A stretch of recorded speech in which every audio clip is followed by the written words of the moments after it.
ଦେଖନ୍ତୁ ବୁଦ୍ଧିବାମାନଙ୍କ ପୂଜା ପାଇଁ କିଛି ଫୁଲ ରଖିଦେଇକି ଆଉ ଏଇ ଫୁଲ ଘର ପାଇଁ ରଖିଛି। ଆଉ ଚଉରା ପୂଜା ଆଉ ବାଲୁକା ପୂଜା ପାଇଁ ଭୋଗ ଝୁଣା ଧୂପ ଦୀପ ସବୁ ସଜାଡ଼ିଛି ସିନ୍ଦୁର ଚନ୍ଦନ। ସୂର୍ଯ୍ୟ ନାରାୟଣଙ୍କୁ ପାଣି ଦେଇ ଦେଇଥିଲି।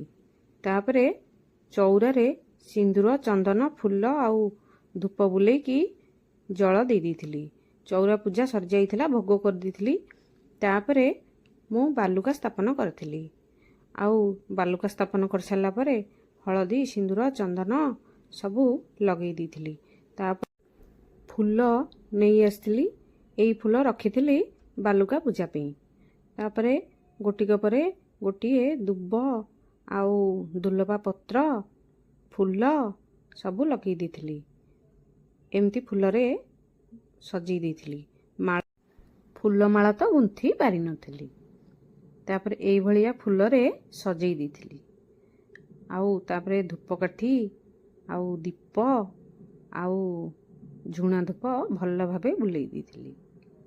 ତାପରେ ଭୋଗ କରିଦେଇଥିଲି ଲଡ଼ୁ। ଯେଉଁ ଲଡ଼ୁ ରାଶି ଲଡ଼ୁ ମୁଁ ତିଆରି କରିଥିଲି। ଦେଖନ୍ତୁ କେତେ ସୁନ୍ଦର ଦେଖାଯାଉଛନ୍ତି। ଗାଁରେ ତ ଆହୁରି ଭଲ ଭାବେ ସଜଉଥିଲେ। 4ଟା ବେଳେ ଅଭଡ଼ା ପଖାଳ ଆଉ ଟଙ୍କ ତୋରାଣି ପିଇ ଦେଇଥିଲି। ଆଉ ଇଏ ଥିଲା ମୋର ବୁଦ୍ଧିବାମନ ପୂଜାର ସକାଳର ପ୍ରସ୍ତୁତି। ରହିଲି। ଜୟ ଜଗନ୍ନାଥ।